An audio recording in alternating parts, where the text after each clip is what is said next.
Now, as one who has observed elections before in the past, what are your fears in terms of what could happen in the Northeast if elections are conducted? Yes, we have fears of violence because people are not going to come out, certainly. Because if they are coming out and they are not very certain, of their protection, they are not certain there will be bombs, they are not certain whether there will be bombs, they are not certain of some of these things, it's going to be a very great challenge. I'll give you an example. In 2007, I happened to supervise the monitoring of violence. That time, the violence we had was in the Niger Delta. Kidnappings, all sorts of things, It was a smaller scale than what you have in the 3 states in Nigeria. We were monitoring what was happening, but we knew how much it affected the elections. So, except there is a magic applied in the next 2 weeks. Well, there is no magic. INEC does not perform magic. What did you notice in the Niger Delta with that situation of violence that you were monitoring then? No, it was a challenging thing for INEC. In some of those places, there were no elections. Even though in some of them, people had to write the results. But there were no elections in most of those places. Because if you're an INEC staff or ad hoc staff, will you go there? Your parents will not allow you to go there. Nobody will allow you to go there. So the credibility of the elections are also at stake in the Northeast.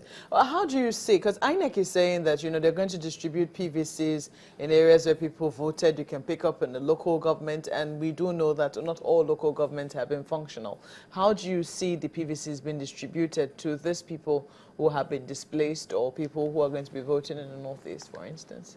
No, I have said that in the Northeast is going to pose very serious challenges. Now, here in Lagos, it's already posing small challenges where you have a normal thing. That area where you don't know where the person is, somebody with the PVC may be in another path. And then the person who is supposed to collect the PVC will be in another part of Maiduguri and will not have money to even travel to the other part. And take, for instance, I am with the PVCs of 30 persons, in Maiduguri. And one of them is in one part of Maiduguri, another one is in the other part. Will I go to those areas? And they can't come to me because remember that there will be financial challenges for them to even move around from the camps where they are. I think it's already a problem, just like Nigerians in diaspora, who cannot vote because of logistics. But the governors, after that meeting that the president had with them, they said, look, elections held in Afghanistan, held in Syria, so what's the difference? Why won't elections hold there? They have to hold elections there. Elections held in Afghanistan, which areas? Are they the areas controlled by the other group? Elections held in Egypt, which areas? Elections will hold, it's not a question of whether there will be election in Nigeria. There will be election in Nigeria. It's also not a question of whether there will be election in Borno. There will be election in Maiduguri and other parts where it is safe. But you cannot say there will be elections where you know that the electoral officer may be killed. That is, asking for the impossible. So from your experience of election monitoring, it then means that some of these crises just might affect elections holding in some of these places. Yes, certainly. It will affect. And there's nothing you can do about it. What does the law say about that? If, for instance, you hold elections in 7 local governments out of 25, will it be valid? No, certainly it will not be valid. If, for instance, because if you can't hold it, because the person that is supposed to win should be able to get the required votes in the area, not in the areas conducted the election, if you want to interpret the law very well. So if, for instance, you see that there are 20 local governments and you can hold it, but it will only affect the governorship, not necessarily the presidential. It will also affect the senatorial zones where some of the Senate members or House of Representatives are coming. It's good. That, for me, the elections, if, for instance, you don't have up to 2/3 of the local governments to hold the election in Borno, it means you have to suspend the election of the governorship elections and the senatorial elections, the senatorial seats and the National Assembly seats where you have the problem. But Mr. Ezela, you will not be taking into cognizance the fact that IDPs were also able to vote. No, what I'm saying is, if INEC can do the logistics, The problem is that I don't see them actually doing the logistics. But if they can, why not? It's not that it's not possible to do the logistics. It's possible.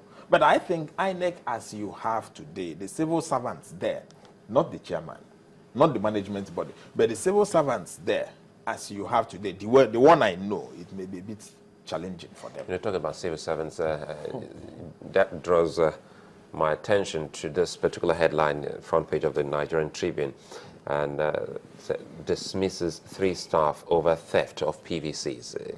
So even within INEC, there are some that have actually compromised the system, and they say these 3 have been dismissed for stealing PVCs. Have you collected yours? I have not. Okay, so I have tried. So my question can't even go further, because I was going to ask you if you have seen yours and the microchips. I'm trying to look at if we are told that it is a foolproof system that can give you a credible election.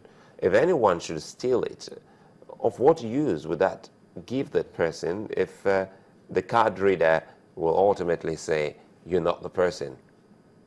It's also, you know, this issue of card reading, I have my reservations. Assuming it has the proof that you want, I have my reservations. My reservations are, in a nation where you don't have effective power system, you can't read anything without power. I'll give you an example. Where I stay in Festac, when I went back to register, came to the first place, they said, oh, the computer is not working.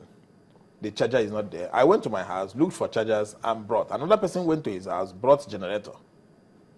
Sometimes there will be light around, but how are they connected to that light? That is one point. Now, when you have the card readers, some of these people, they may not train them well as to how to use these card readers. So the truth is that these things are still going to be manual. I mean, I stand to be corrected. You know, because Parliament button in 2003, 2007, even 11, when we went to some of those polling units, these challenges were there. But of course, INEC had always said, look, we're always trying to improve on our logistics. But it doesn't look as though people are taking that into cognizance with respect to card readers, and how will that connection happen? What if politicians come in and say, okay, well, look, I'll provide all of this. Wouldn't such a person have influence on how things eventually turn out there? But that's what is going to happen. Because there will not be effective logistics to take care of this, from what we have seen, at least from what we have seen during the collection of these cards and re-registration. But that does not mean that they cannot do much, but you have 120,000 polling booths. I'm just trying to look at the logistics. So, but certainly we will need to encourage INEC. We need to encourage them to see how much they can help the system. Because the truth is, if I'm doing a poll, and most of the guests we've had on Sunrise Daily, when they come, we ask, have you your PVC? And the answer for majority of them is no. I'm trying to gauge the number of those that have collected theirs nationwide. If we don't have substantial distribution of the PVC, what should INEC be doing at this point in time? Since they are still distributing and they have extended the time, they have not stopped distribution. They can still distribute more. And then, most times, I think they relaxed some of the things over the weekend. And people go to work. For instance, in Lagos, you may not see a lot of people who would have collected in Lagos since the collapse of how they should do it. So, but if after this Saturday and Sunday, people don't still collect, that's when there is a problem. Because you can't leave your work and go and queue and you won't get it today, maybe you go back tomorrow. Nobody does that. But on Saturday and Sundays, you see, because I intend to check again on Saturday and tomorrow and next. So we should make use of weekends, because loss of manpower during work days it really doesn't work pretty well, because for some you say they keep going and nothing happens, and we should just wait till weekends and even on a Sunday. Yes, I think so. I registered on a Sunday. And that was the only time I had, to do that. You had to re-register. Okay. No, you had to re-register, right? Yes. What was the story behind your first registration? Anyway, it's still the same thing.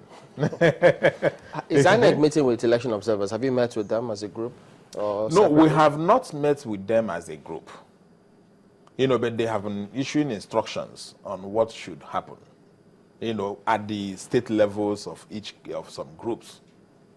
Okay. But we know they normally do that 2 weeks to the time, to say this, and after they must have done all the accreditations, because they will have to accredit you. That pact that was signed, that accord, that meeting that they held where presidential candidates of different political parties signed, how impactful do you think that will be on the elections? The conduct of their supporters now? Yes, I think it's also a moral issue, because I didn't see what is going to happen if somebody didn't abide by it's a moral issue, but I think it's good.